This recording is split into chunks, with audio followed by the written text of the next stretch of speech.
സ്നേഹപ്പെട്ട എല്ലാവർക്കും പ്രതിദിനത്തിലേക്ക് സ്വാഗതം. യഹോവ തന്നു, യഹോവ എടുത്തു, യഹോവ നാം വാഴ്ത്തപ്പെടുമാറാകട്ടെ. ഇയ്യോബ് 1:21 വാക്യം.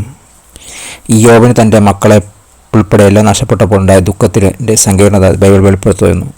ഇയ്യോബ് ദുഃഖിച്ചു, സാഷ്ടാംഗം വീണ് നമസ്കരിച്ചു. കീഴടങ്ങളിലെ നന്ദി പ്രകാശത്തിൻ്റെയും ഹൃദയഭേദകവും പ്രതീക്ഷാനിർഭരമായൊരു പ്രകടനത്തോടെ അവൻ പ്രഖ്യാപിച്ചു, യഹോവ തന്നു, യഹോവ എടുത്തു, യഹോവ നാം വാഴ്ത്തപ്പെടുമാറാകട്ടെ.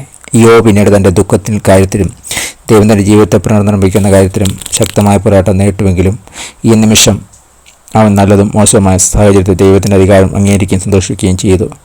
വികാരങ്ങളെ നാം കൈകാര്യം ചെയ്യുകയും പോരാട്ടം അനുഭവിക്കുന്നതുമായ പല വഴികളും ദൈവം മനസ്സിലാക്കുന്നു. സത്യസന്ധതയോടെ മുറിപ്പെടുത്തക്ക നിലയിലും ദുഃഖിപ്പാൻ അവൻ നമ്മെ ക്ഷണിക്കുന്നു. ദുഃഖം ആനന്ദവും അസഹനീയമാണെന്ന് തോന്നുമ്പോൾ പോലും താൻ മാറ്റില്ലാത്തവനാണെന്ന് ദൈവം ഉറപ്പിക്കുന്നു. ഈ വാക്തത്വത്തിലൂടെ ദൈവം നമ്മെ ആശ്വസിപ്പിക്കുകയും അവൻ്റെ സാന്നിധ്യത്തിൽ നന്ദിയുള്ളതായി നമ്മെ ശക്തിപ്പെടുത്തുകയും ചെയ്യുന്നു. ഒരു വലിയ നഷ്ടത്തെ ദുഃഖിക്കുന്ന സമയത്ത് നിങ്ങൾ എപ്പോഴാണ് ദൈവത്തെ നന്ദി അനുഭവിച്ചത്? നിങ്ങൾ ഏകാന്തം അനുഭവപ്പെടുമ്പോൾ, അല്ലെങ്കിൽ നിങ്ങളുടെ ദുഃഖത്തിൻ്റെ ധരിക്കപ്പെട്ടപ്പോൾ ദൈവം എങ്ങനെയാണ് തൻ്റെ സാന്നിധ്യം വെളിപ്പെടുത്തി? പ്രാർത്ഥിക്കുക. മനസ്സുള്ള ദൈവമേ, എന്നെ അറിയുന്നതിനും എൻ്റെ ദുഃഖത്തിൻ്റെ പ്രതിക്രിയ അവരുടെ ചുവടുവയ്പ്പിലൂടെയും എന്നെ വഹിക്കുന്നതിന് നന്ദി പറയുന്നു. Thank God. God bless you. പുതിയ ദിവസം പുതിയ അനുഭവങ്ങൾ ദൈവം നിറക്കട്ടെ. God bless you in Jesus name. Amen.